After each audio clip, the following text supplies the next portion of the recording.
அன்பர்கள் அனைவருக்கும் என்னுடைய பணிவு கலந்த வணக்கத்தை தெரிவித்துக் கொள்கிறேன். நான் ஜோதிடர் ராஜாஜி பேசுகிறேன். நாம் இந்த பதிவில் பார்க்கவிருப்பது இந்த வார ராசி பலன்கள்.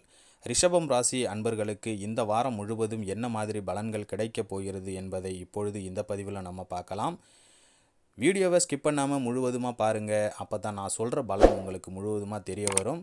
ஜோதிடம், ஆன்மீகம், ராசி பலன் பற்றி நீங்கள் முழுசாக தெரிஞ்சுக்கணும் அப்படின்னு நினச்சிங்கன்னா நம்ம சேனலை சப்ஸ்கிரைப் பண்ணி வச்சுக்கோங்க. அப்போ தான் நான் போடுற பதிவுகள்லாம் உங்களுக்கு வரும்.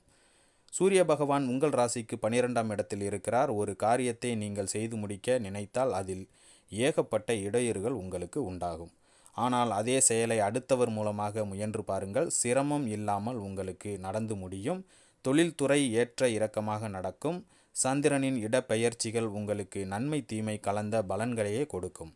கண் காது போன்ற இடங்களில் பிரச்சனை வராமல் பார்த்து கொள்ளுங்கள். வெளி வட்டாரங்களில் உங்களை போற்றி புகழ்வார்கள்.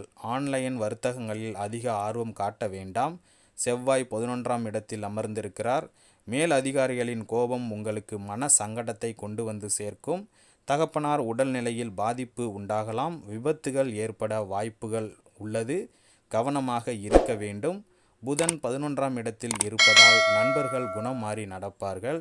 எக்காரணம் கொண்டும் தீய காரியங்களில் மனதை செலுத்தாதீர்கள். வெளியூர் பயணங்களால் சிறப்பான பலன் கிடைக்காது. குரு 1ஆம் இடத்தில் இருப்பதால் வியாபாரத்தில் புதிய எல்லையை எட்டுவீர்கள். எதிரிகள் பணிந்து நடப்பார்கள். செல்வமும் செல்வாக்கும் பெருகும்.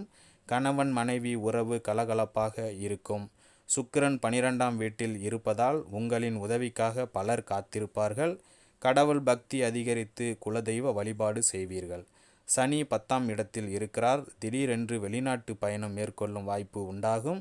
ராகு 11ஆம் இடத்தில் இருப்பதால் குல தெய்வ வழிபாடு சிலர் செய்வீர்கள். கேது 5ஆம் இடத்தில் இருப்பதால் பிள்ளைகள் படிப்புக்காக கடன் வாங்கும் சூழல் உண்டாகும். அன்பர்களே, இத்துடன் இந்த பதிவு நிறைவடைகிறது. இந்த பதிவு உங்களுக்கு பிடித்திருந்தால் நம்ம சேனலை லைக் பண்ணுங்கள், ஷேர் பண்ணுங்கள், கமெண்ட் பண்ணுங்கள், குறிப்பாக சப்ஸ்கிரைப் பண்ணி சப்போர்ட் பண்ணுங்கள். இந்த பதிவில் ஏதாவது குற்றங்கள் குறைகள் இருந்தால் என்னை மன்னித்தரல வேண்டுகிறேன். இத்துடன் இந்த பதிவு இதோடு முடிக்கிறேன். மீண்டும் அடுத்த பதிவில் சந்திப்போம். நன்றி, வணக்கம்.